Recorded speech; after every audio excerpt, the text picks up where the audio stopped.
In the previous class, we discussed about the bank performance measures. In fact, we started the discussion on the bank performance measures. Today, we will go into the different other dimensions of the bank performance and how basically both the sources of income in terms of interest payments or interest income and as well as the non interest income, they are going to play the significant role in terms of bank profitability or the overall performance that we will be discussing in the coming sessions. So, today if you see that the basic objective of this today's session is what are those different measures the bank uses for measuring the stability.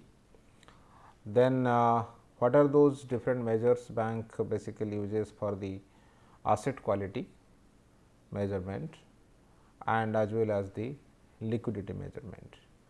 Because apart from the profitability or to enhance the profitability, stability, asset quality and liquidity, these are the three things what the bank always takes into account, or these are quite important in terms of the performance measures of the commercial banks in general. Why basically the stability measures? The stability measures basically what? The stability measures basically measures the, or maybe we can use the stability measures to see that whether the profitability of the banks is sustainable or can be sustainable or not, and as well as we have to see that if there is any kind of disturbances or is there any kind of uneven situations arise in the economy, whether the bank is able to manage to run their business in that particular system, or is there any kind of crisis which take place because of certain external forces, then whether the bank is really good enough to maintain their profitability in the particular market or not. So, this is that is why the stability is very important from the bank performance point of view. Asset quality means although the banks have many types of assets and mostly the if you see that the balance sheet or the income statement of a commercial bank, you will find that the loans are the major constituents of the assets apart from the investments and other things. So, whenever the banks provides the loans, that what kind of quality the loans basically has, and as well as that whether the bank is able to really convert those loans into the profit making assets or not. So, because of that the asset quality measure is quite important. The liquidity, particularly in the emergence of the Basel III, the importance of liquidity risk is quite important, not only from the banking point of view, from the overall economic point of view. In all the financial systems, the liquidity measures are quite important, or we have to see that whether the liquidity is maintained properly or not.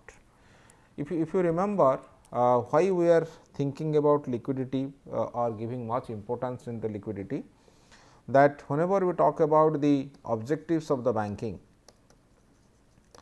in the objectives of the banking, what basically we have seen, there are two objectives. One is your profitability and other one is basically you have the maintaining the liquidity, which may not be the objective of a typical organization, but this is very important from the commercial bank point of view. Why it is important from the commercial bank point of view? Because the commercial banks another major objective is, or the major function or operation is to fulfill the requirement of the depositors and as well as there are many short term requirements which the bank needs, which is not predicted beforehand. At any point of time the withdrawals can be made and as well as the customer can demand their money whatever they have deposited. So, because of that, if the bank will not maintain enough cash with them or if the bank will not maintain the liquidity, then it will be difficult for the banks to create the confidence in the mind of the customers or the depositors, then the bank will be prone to the failure.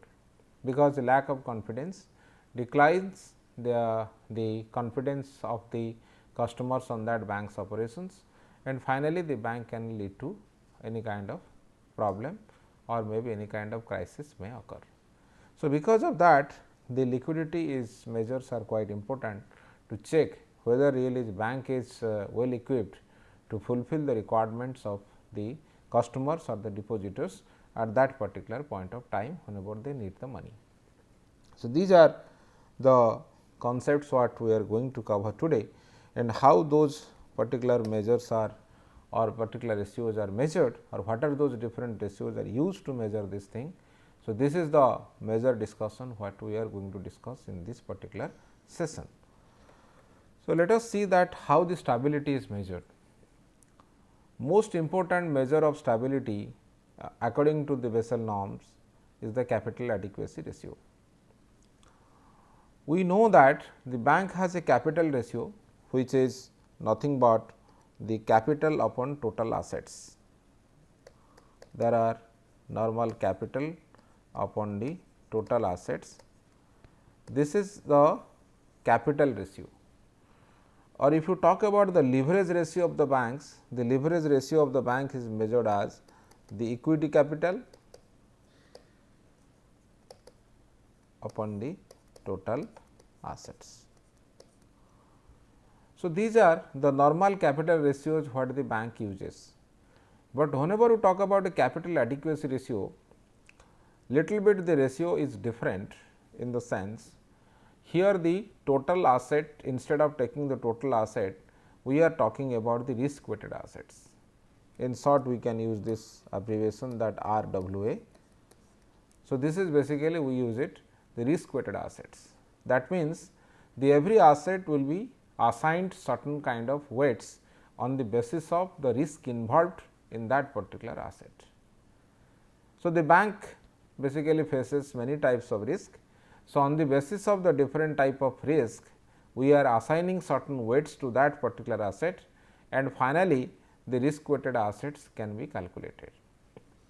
The assets can be varying on the basis of the nature of the asset or on the basis of the objectives, or maybe the short term and long term type of asset. There are many ways the assets can be classified. So, on the basis of the we will discuss all those things in the forthcoming sessions whenever we discuss about the Basel norms, and according to the Basel norms how the risk basically is measured and what are those different type of risk the bank faces, and as well as we can see that really that how that risk matters whenever we talk about the risk weighted assets calculation for the commercial banks. That we will see in the forthcoming sessions. But here you only keep in the mind that the capital adequacy ratio is nothing but the total capital upon the risk weighted assets, and the weights are given on the basis of the risk involved to that particular asset what the bank has already considered. So, whenever we talk about the numerator which is the capital, there are broadly there are two types of capital. One is your tier 1 capital and the tier 2 capital. Whenever we talk about the tier 1 capital, which is the core capital of the commercial bank, and tier 2 capital is not core to the commercial bank, but still they are considered as the major capital for the commercial banks as per the regulatory norms. So, which are the items which comes under the tier 1 capital? Obviously, we have the share capital or the paid up capital. The equity capital is the major source of the tier 1 capital, because that particular money belongs to the individual shareholders of that particular organization. So, paid up capital is the major core capital or the tier 1 capital of the commercial bank. Then you have the statutory reserves. The reserves includes as per the regulatory norms whatever reserves the commercial banks are keeping, that is the second source of the tier 1 capital. Then we have certain reserves what the bank keep because of the certain kind of which are not kept aside for meeting any specific liability, because there are certain provisions the bank keep on the basis of the risk involved in the different type of assets. But here what basically we are talking about there are certain reserves the bank keep in general, when those objective of keeping those capital is not for meeting any kind of specific liability what the banks have. And if at any point of time the bank is selling certain kind of fixed assets or capital assets, then also the surplus amount what is generated, that can be also kept as the capital for the commercial bank, which is considered as, or which is comes under the tier 1 capital. So, these are the different components of the tier 1 capital, and whenever tier 2 capital we will talk about, the tier 2 capital mostly comprised of the debt instruments or the bonds. So, the first one is the subordinate bonds. Then why we talk about the subordinate bonds? The subordinate bond or subordinate debts are relatively risky, and they are long term in nature, and as well as they generally not backed by any kind of specific assets or any kind of mortgage or collaterals are not used for the subordinate debts. But one thing you remember, the subordinate debts are relatively, the maturity period of the subordinate debts are relatively longer in that sense. And the second one is the provisions which are kept for the loan losses. Already you know that if whenever the bank disburses the loans, they keep certain kind of reserves against that particular loan by calculating the probability of default or the loss. If because every loan in always have certain kind of probability of default, so bank calculates that probability of default beforehand, and they keep certain kind of provisions against that depending upon the probability of loss involved to that particular loans. So, these are basically the loan loss reserves. Then there are some undisclosed reserves the bank keep for some specific contingency plan. So, these are the undisclosed reserves. Then the preference shares, which also comes under the tier 2 capital, because the preference share is considered as a hybrid instrument. The preference share can be a debt and preference share can be equity. Because what do you mean by the preference share? All of you know, the preference share is nothing but which basically provides a fixed amount of dividend or fixed rate of dividend over the period of time, and the preference shareholders have no voting rights, but if there is any kind of liquidation, then the if there is any point of time the bank is liquidated, then whatever money the bank gets, the first basically it should be distributed to the debt holders, then next the money should be given to the preference shareholders. But at any point of time, that is why the preference shareholders are basically called partially is a debt instrument or also is an equity instrument. The reason is the fixed dividend is a characteristics of the debt, and always we have the equity component involved in that, because that is also considered as the preference shares. So, the perpetual preference shares are also the components of the tier 2 capital. So, these are the different components which comes under the tier 1 and tier 2, and the risk weighted assets, already I told you, the assets are assigned or weighted on the basis of the risk involved in the different assets, and finally, we can calculate the total risk weighted asset of the commercial bank. So, if the ratio is higher, then we can say that the bank is stable. The ratio is higher, the bank is stable, and the ratio is lower, the bank is unstable. As per the requirement of the Basel norms, the minimum capital adequacy ratio should be 8%. If it is below 8%, we can say that it is inadequately capitalized, and if it is more than 8%, we can say that the bank is adequately capitalized. So, this is the sense the bank stability is measured in the system.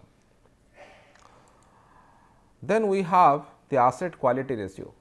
So, whenever we talk about the asset quality ratio, that already I told you that asset quality means that what is the quality of the loans, because loan is the major component of the total assets of the commercial banks.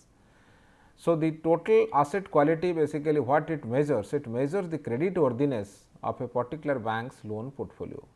Then whatever the loan portfolio the bank has made, what is the quality of assets really the bank has on the basis of the risk involved in that particular assets. So, if the risk is quite high, we can say that the credit worthiness is basically lower, and if this particular risk is low, then the credit worthiness will be higher. So, in that sense the credit worthiness of the bank's portfolio is measured through the asset quality. Then how the asset quality is measured? The most important measure of the asset quality is the gross NPA to the total loans. That means, whatever the loans the commercial bank has given, how much of the total loans are basically considered as the NPA, non-performing assets. And the total non-performing assets as a percentage of the total loan will tell you that what is the components of the total loans which are really secured, the bank is able to generate revenue or income out of this, and what is the percentage of the total loans where the bank is not able to generate any revenue. So, therefore, the gross NPA upon the total asset is considered as a credit worthiness of the commercial bank or the asset quality ratio. Or you can also consider the net NPA. The net NPA is nothing but the gross NPA minus the provisions, net provisions on NPA. Whatever provisions we have kept, you can minus that one, because anyway we can, if the loan is not recovered, then the provisions can be utilized for that, and the interest on the suspense account. There are certain kind of accounts where the bank can classify on the basis of various factors, which is called the suspense accounts. So, that particular account may be not exactly accrued as interest for the commercial bank, because of there are different other kind of external risks are involved. So, because of that, the interest what we generate out of this, that also can be deducted from the gross NPA to calculate this net NPA. So, provisions and the interest on suspense account, these are the two things has to be deducted to find out the net NPA. But this NPA to total assets is basically people consider is a backward looking measure, because already I told you that NPA to total assets ratio is considered as a backward looking measure. Why we call it a backward looking measure or backward measure? The backward measure is basically why it is called in this or the name we can in this particular ratio is called as this, or we name this backward measure. The reason is that already this particular NPA or the problem with respect to that loan has already occurred. So, depending upon the total amount of loans which are considered as NPA, we are telling that how the bank's loan portfolio looks like. But we cannot, it is not a forward looking measure, it is a backward looking measure in the sense already this particular realization has taken place. So, further we cannot say that how it is going to improve or whether what is going to happen in the future, that is basically cannot be judged from the loans to the total NPA to the total loans ratio. So, therefore, but the forward looking measure if you consider, then we can use the provisions for the loan loss as a forward looking measure. Why we consider that provisions for loan loss is a forward looking measure? Because the banks keep those kind of provisions by expecting that how much loss they are going to incur against that particular type of loan. So, in that sense what we are trying to say, if really the bank is able to say that what is the problem is going to happen and they have forecasted that particular problem and accordingly they have kept certain kind of reserves with them, then we can say that that's why it is called, it is a forward looking measure. So, the provisions for the loan losses what the banks are keeping divided by the total loans, that can be considered as a loan loss reserves ratio, and already I told you this is a forward looking measure.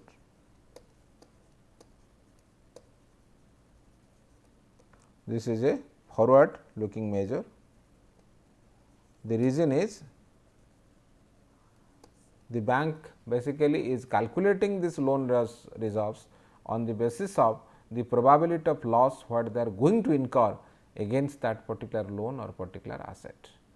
So, that is why these are the two measure ratios which are used to measure the asset quality. But now the question is what is this NPA? How that NPA is defined? So, whenever we talk about NPA as per our Indian banking system, the NPA is basically is a loan or the advance where the interest or the installment of the principal, because whenever you are giving a loan we are giving a principal, and against the principal we are basically expecting certain kind of interests. So, if a particular loan has been disbursed and against that loan either interest or the installment of the payments remains overdue for a period more than 90 days, then we can consider that that particular asset or that particular loan is a non-performing loan or non-performing asset. That means, it is around 3 months period. For the 3 months time the loan could not be disbursed, then we can consider, or the loan has been disbursed, but the interest payments or the principal could not be recovered, then we can say that this is one basically considered as a non-performing asset. But the definition can vary on the basis of the nature of the loan. In general, this is the definition, but whenever we talk about the different types of the loan, on that basis also sometimes the definitions little bit vary. Then how that definitions basically vary? If you define in Indian system, if you define the loans are categorized into two, one is agricultural loan and another one the non-agricultural loan, then this definition is a general definition mostly for the non-agricultural loan. But whenever we talk about the agricultural loan, in the agricultural loan the definition is little bit different. What is the difference? For the agricultural loan, a loan granted for short duration, because the loans can be given for a long duration crop and a short duration crop. But if the loan is granted for a short duration crop, then it will be considered as an NPA if the installment of the principal or interest remains overdue for 2 seasons. Overdue, basically it is not overdone, it is basically, you keep in the mind, this is overdue. This particular thing can be read as overdue. So, if remains overdue for the 2 crop seasons, then we consider that is a NPA for the commercial bank, if the loan is given for the short duration crop. But if the loan is granted for a long duration crop, then if the installment of interest or the installment of principal or the interest is not paid for 1 crop season, then it is considered as a non-performing asset. So, little bit the definition of the non-performing asset vary on the basis of the nature of the loans what the commercial banks disperse. So, but the formal definition is that if it is overdue for a 90 days period, either principal or interest is not repaid for a 90 days period, then we consider that loan is a non-performing loan. Then the other thing is that if you see that on the basis of this definition, we can classify the loans or classify the assets in different ways. One is your bank has a standard asset. Standard asset means it is not a NPA. It has no problem. The interest as well as the installment of the payments the bank is receiving in the regular basis, and there is no such kind of credit risk or any other risk involved with respect to that loan or particular asset, then we consider it is a standard asset. But whenever we talk about the substandard asset, in the case of substandard asset, or the asset can be defined as a substandard asset if the asset remained as NPA for a period less than or equal to 12 months. It has become an NPA, and within the same NPA category it remained in that particular account in the balance sheet for the 12 months, that means 1 year. If for 1 year one particular loan is kept as an NPA or it satisfies the condition to be declared as NPA, then we can say that this is a substandard asset. But again, if the same asset remained as NPA for a period more than 1 year or 12 months, then we consider them as a doubtful asset, because that NPA category or the in that particular condition the loan remained more than 1 year. And another type of asset is the loss asset, and when the loss has been identified, the loss has been identified by the bank or internal or external auditors or by the central bank, but the amount has not been written off fully or partially. The reason is there are certain cases the loan can be waived off, the loan can be written off. There are certain conditions on that basis, if there is certain kind of losses we are incurring, then that particular losses can be written off. But if this particular loss cannot be written off, but still it is there as an NPA and still it has become a doubtful asset, and either external internal auditor, central bank, anybody or by the bank itself is not able to write off that particular asset, then we consider that asset is a loss asset. So, this is the way the different assets are defined or on the different assets are classified or the different loans are classified by the commercial bank. And already from that we consider the total NPA, and the total NPA upon the total assets is a measure for the loan quality of the commercial bank. Then the other important feature is the liquidity.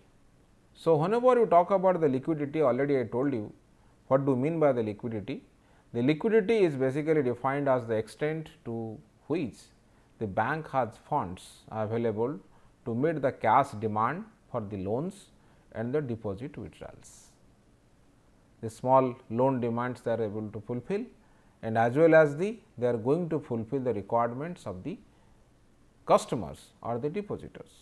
At any point of time, if somebody wants to withdraw the money, that particular client or the customer should not face any problem to withdraw the money for the commercial bank from the commercial bank. So, because of that, if there is any problem in terms of withdrawal or the bank is not able to honor that demands what the customers are making, then we can say that there is a problem of liquidity.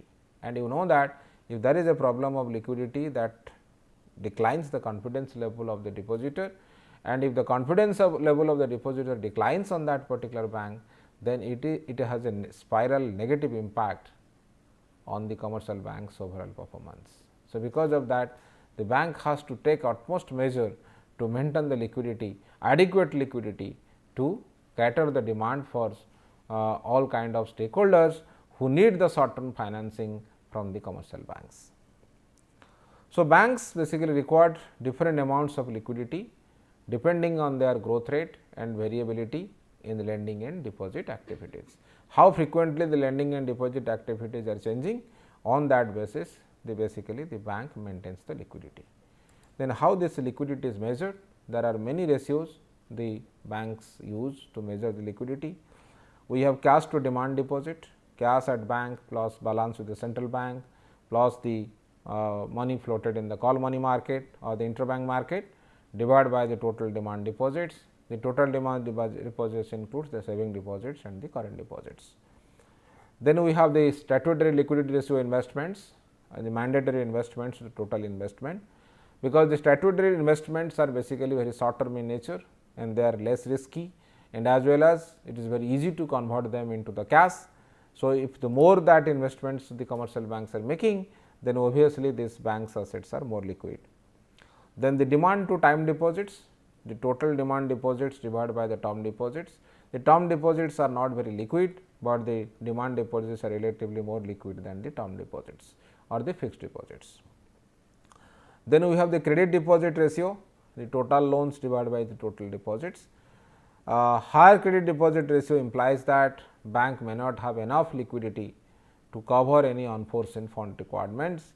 That means, the loans are already disbursed, the high amount of loans have been given, the banks have not kept enough money to cater the demands for the short term stakeholders of that particular commercial bank. So, because of that, there is one inverse relationship exists between the liquidity and the credit deposit ratio. Then according to Basel, there are two major ratios they are using. One is temporary investment ratio, other one is the volatile liability dependency ratio. And whenever you talk about the temporary investment ratio, it is the central bank's funds sold if the anything is there. Then investment securities with maturity of 1 year or less, whatever investments the bank have made on those assets whose maturity period is 1 year or less, and the due from the banks, other banks, divided by the total assets. That is called the temporary investment ratio, which are where the assets are basically highly short term in nature and also the secured investments. And another one, the volatile liability dependence ratio, that means how the what are those volatile liabilities the banks have and what are those volatile investments the banks have made. If you take the difference between them, divide by the total loans and the leases whatever the commercial banks have, that will give you the volatile liability dependency ratio. And what are those volatile liabilities? That is the brokered deposits, certificate of deposit, deposits in foreign offices of the commercial bank, central banks fund purchased. So, these are the different type of volatile liability dependency ratio. So, it considers the degree to which the riskiest assets are being funded by the unstable or the hot money, which are highly volatile funds that can disappear from the market overnight. And it has inverse relationship with the liquidity. The volatile, more the volatile, then the liquidity will be relatively less. So, that is why there is an inverse relationship between the volatile dependency ratio and the bank liquidity. So, these are the different measures of the liquidity. So, here in today's discussion whatever we have seen, the capital adequacy ratio, total NPA to total loans, for provision for loan losses ratio, these are the major indicators of the bank stability and asset quality, and the definition of NPA varies across the types of the banks or types of across the types of loans. Then the total loans of banks can be categorized as standard, substandard, doubtful or the loss assets. Temporary investment ratio, volatile dependency ratio, cash to demand ratio, credit deposit ratio, these are the different measures of liquidity what the bank uses to know that how far they are able to really cater the demand for their customers in terms of the deposit withdrawals or cash requirement for the loans. So, this is what about the some of the major performance measure what the commercial banks uses. So, these are the references you can go through for the detailed analysis on this, and also we can discuss about the other performance measure in the forthcoming sessions. Thank you.